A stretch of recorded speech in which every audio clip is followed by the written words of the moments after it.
Class room assessment की जब बात हमने शुरू की थी तो हमने जनरली उसको देखा था कि असेसमेंट क्या होती है, उसको डिफ़ाइन किया था और उसकी सिग्निफिकेंस, उसकी इम्पोर्टेंस डिफरेंट कॉन्टेक्स्ट में देखी थी।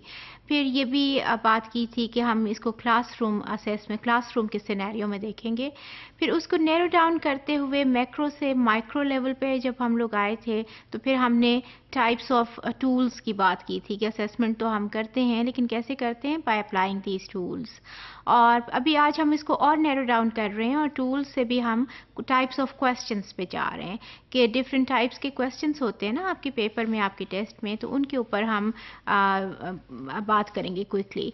तो सबसे पहले मैं ऑब्जेक्टिव टाइप्स जो है ना उससे मैं स्टार्ट ले रही हूँ और उसमें भी आपको पता है कि मुख्तलिफ़ किस्म के ऑब्जेक्टिव टाइप्स होते हैं, तो उसमें येस नो क्वेश्चंस जो हैं उसकी बात से हम ये डिस्कशन स्टार्ट करते हैं। येस नो क्वेश्चंस जो हैं आपको पता है कि वो सिंपल होते हैं as compared to the other questions, ये सब सिंपल होते हैं। फिर ये है कि आपको ये भी पता है कि just there are two responses, yes and no. एक स्टेटमेंट होती है और उसके अगेंस्ट जस्ट टू रिस्पॉन्सेज होते हैं। या तो आपको ठीक लगे तो आप कहते हैं येस, और अगर नहीं है तो आप कहते हैं कि नहीं नहीं ठीक है। तो इसमें इसका एडवांटेज इस वाली टाइप का ये है कि ये तकरीबन एक तो सिंपल हैं, बनाने भी सिंपल होते हैं, इतने टाइम कंज्यूमिंग नहीं है, आपका मार्किंग इसके ऊपर आसानी से हो जाती है, और फिर ये है कि इसको आप बहुत सारे सिनेरियोज़ में यूज़ कर लेते हैं। लार्ज जो असेसमेंट्स हैं और लार्ज जो सिनेरियोज़ हैं उनमें भी आप यूज़ कर लेते हैं। ऑलमोस्ट एवरी सब्जेक्ट में ये यूज़ हो जाते हैं येस नो जो टाइप्स हैं। लेकिन उसमें ऑब्वियसली हर चीज़ के जिस तरह से प्लस पॉइंट्स होते हैं इसी तरह से नेगेटिव भी होते हैं। और नेगेटिव फिर इसका ये है कि इसको ये एजुकेशनल जो आपका बैकग्राउंड है या एजुकेशनल जो सिनेरियो है या उसमें अगर देखा जाए उस कॉन्टेक्स्ट में इसको ये इतना बेनिफिट नहीं देते हैं।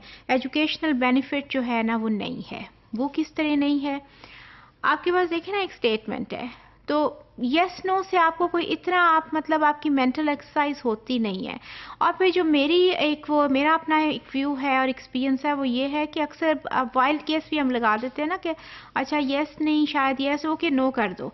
तो उसमें फिर इतना ये कोई एजुकेशनल बैकग्राउंड में अगर देखा जाए तो इतनी इसका यूज़ वो नहीं समझते इस लिहाज से। बाकी चीज़ें तो इसकी हैं, प्लस पॉइंट हैं कि जी हर सब्जेक्ट में यूज़ होता है। देखिए ना आपके इवन लैंग्वेजेस में यूज़ हो जाएगा येस नो, आपके हिस्ट्री में हो जाएगा, आपके ज्योग्राफी में हो जाएगा, आपके आईटी में हो जाएगा, आपके मैथ में भी इवन हो जाएगा ऑब्जेक्टिव में। तकरीबन हर वो उसके अंदर आ जाता है। लेकिन आप वही बात कि इसको जिस तरह बाकी क्वेश्चंस को हम देखेंगे कि उसमें कितने आपके स्किल्स यूज़ हो रहे हैं, ये येस नो में आपके स्किल्स इतने यूज़ नहीं हो रहे होते, आपके स्किल्स इतने टेस्ट नहीं हो रहे होते। तो और जैसे अभी मैंने कहा कि बाज़ दफ़ा स्टूडेंट्स जो हैं जस्ट एक वाइल्ड गेस भी कर देते हैं कि अच्छा मैंने दो को येस कर दिया, इसको मैंने नो कर दिया। तो इसमें फिर जो ये कि 50-50 वाला चांस है ना वो ऑब्वियसली एक जब हम सीखने के लिए पढ़ने के लिए हम इतनी एफर्ट कर रहे हैं टीचिंग लर्निंग सिनेरियो का, तो जाहिर है कि एक बड़ा ही पॉजिटिव और बड़ा ही प्रोडक्टिव उसका होना चाहिए ना आउटकम।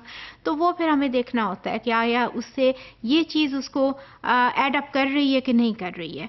तो अगर नहीं करते हुए हमें फील होती है तो we must do something about that, और हमें उसको रिप्लेस करना चाहिए या उसमें कुछ चीज़ ऐड करनी चाहिए।